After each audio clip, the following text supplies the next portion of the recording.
Hello friends, question बोला गया 5 kilogram की एक मशीन 1 मिनट में 50 ग्राम की 30 गोलियां दागती है, जिनमें से गोलियों का वेग 400 मीटर प्रति है।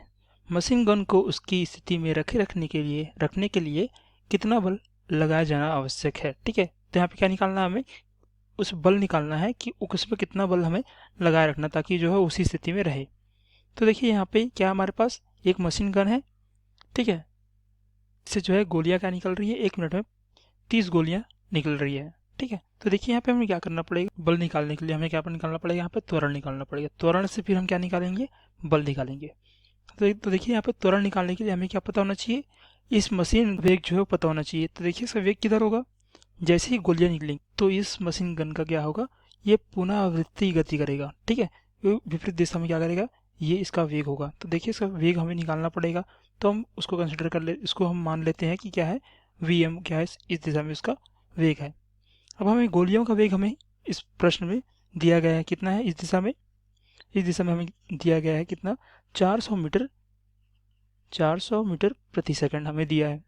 अब एक गोली का द्रव्यमान हमें दिया है। ठीक है, तो एक गोली का द्रव्यमान कितना है, mg से उसको प्रदर्शित करते हैं, वो जाएगा 0.05 किलोग्राम दिया गया है। ठीक है, और देखिए इसका वेग तो हम बता चुके हैं यहाँ पे। और इस मशीन, जो एक मशीन है, इसका द्रव्यमान कितना है, इसका द्रव्यमान है, इसको हम mm से प्रदर्शित करते हैं, ये हो जाएगा 5 किलोग्राम। ठीक है, तो देखिए यहाँ पे क्या करेंगे, हम संवेग संरक्षण जो है हम लगाएंगे, तो क्या हो जाएगा, इसका संवेग बराबर क्या होगा, इसका गोलियों का संवेग।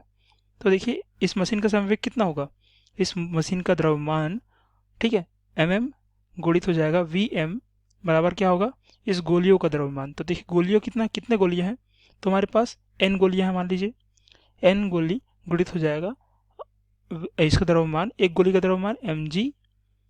ठीक है, mg गुणित हो जाएगा vg। ठीक है, हमारा क्या है, ये हमारा है vg।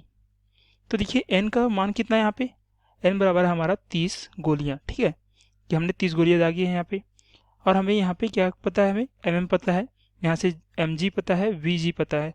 तो यहाँ से हमारा क्या निकल जाएगा, vm निकाल लेंगे यहाँ से।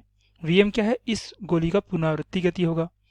तो देखिए vm हो जाएगा यहाँ से n गुणित mg गुणित vg भागित, ठीक है, क्या हमारा vg भागित mm।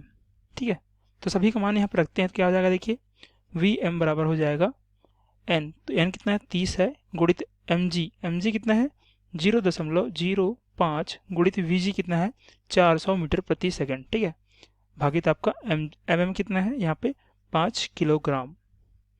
तो देखिए vm यहाँ से क्या निकल के आ जाएगा, vm बराबर आ जाएगा आपका 120 मीटर प्रति सेकंड। ठीक है, ये हमारा क्या होगा, vm का मान।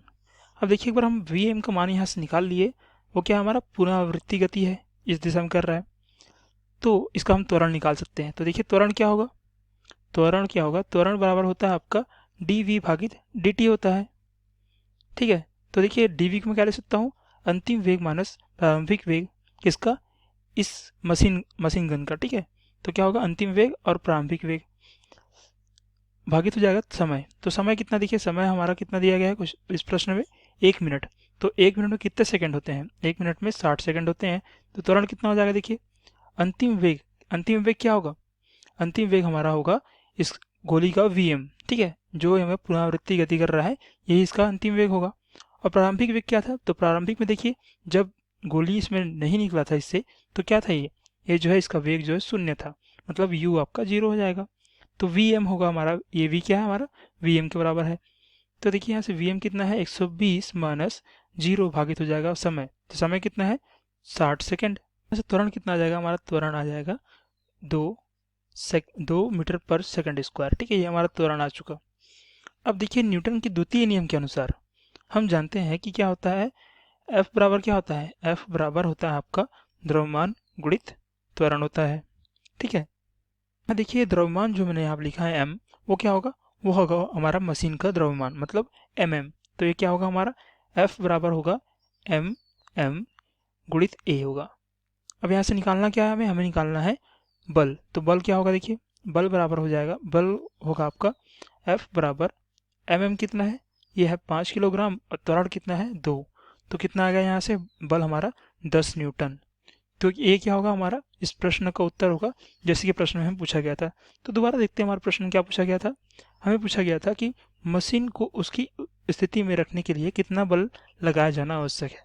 तो उसका उत्तर क्या होगा, इसका उत्तर होगा 10 न्यूटन बल की आवश्यकता होगी उसको उसी स्थिति में रखने के लिए। धन्यवाद।